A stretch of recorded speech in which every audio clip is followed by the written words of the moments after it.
అందరికీ నమస్కారం. Welcome back to my channel. ఈరోజు మనమైతే నెల్లూరు రామ్‌నగర్ దర్గామిట్టలో ఉండే శ్రీ వైద్య వీర రాఘవ స్వామి ఆలయానికైతే వచ్చేసాము.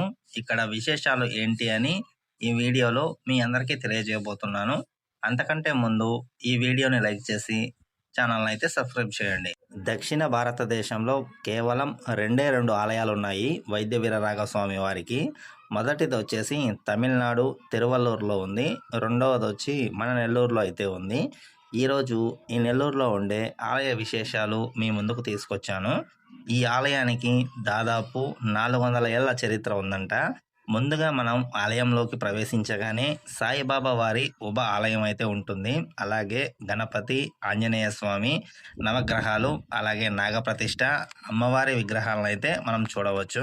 అమ్మవారి విగ్రహాలన్నింటినీ దర్శించుకున్న తర్వాత మన మెయిన్ టెంపుల్కి వెళ్ళే ముందు ధ్వజస్తంభాన్ని కూడా దర్శించుకోవచ్చు. ఈ ఆలయానికి దాదాపు 400 ఏళ్ల చరిత్ర అయితే ఉంది.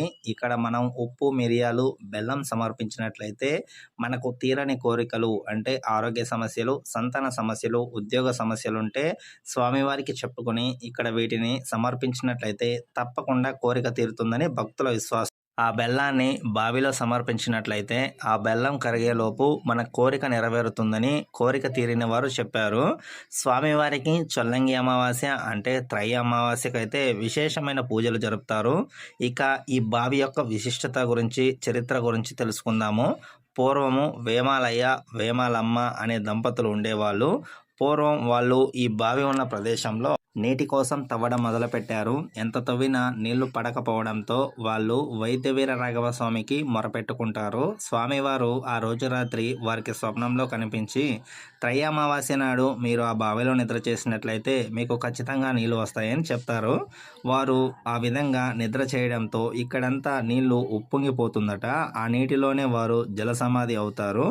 ఇక్కడ విశేషం ఏంటంటే మనం ఏదైనా అనారోగ్య సమస్యలు ఉంటే బలిపీఠం దగ్గర ఉప్పు, మిరియాలు వేసి స్వామివారికి మొక్కుకొని బెల్లాన్ని బావిలో వేస్తే ఆ బెల్లం కరిగేలోపు ఏవైనా అనారోగ్య సమస్యలుంటే తొలగిపోతాయని ప్రగాఢ విశ్వాసము. అందుకే ఈ స్వామివారిని వైద్య వీర రాఘవ స్వామి అంటారు. స్వామివారి విగ్రహాన్ని గమనించినట్లయితే నాభి నుండి బ్రహ్మ వచ్చి ఉంటారు. అలాగే స్వామివారు ఆదిశేషునిపై పవలించి ఉంటారు. స్వామివారి చేతి కింద ఔషధాల పెట్టయితే ఉంటుంది. ప్రతి ఒక్క త్రయ అమావాస్య, చొల్లంగి అమావాస్య రోజైతే ఇక్కడ విశేషమైన పూజలు, జాతరలు నిర్వహిస్తారు. అంటే సంక్రాంతి పండుగ వెళ్ళాక అమావాస్య వస్తుందిగా, దానినే త్రయ అమావాస్య అంటారు. ఆ రోజు అయితే భక్తులతో కిక్కిరిసిపోతుంది.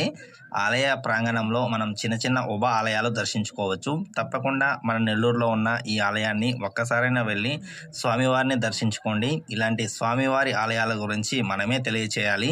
ఇలాంటి టెంపుల్స్ గురించి మన ఛానల్లో వీడియోస్ అప్లోడ్ చేస్తూ ఉంటాను. అలాగే వీడియో ఎలా అనిపించిందో తప్పకుండా కామెంట్ చేయండి.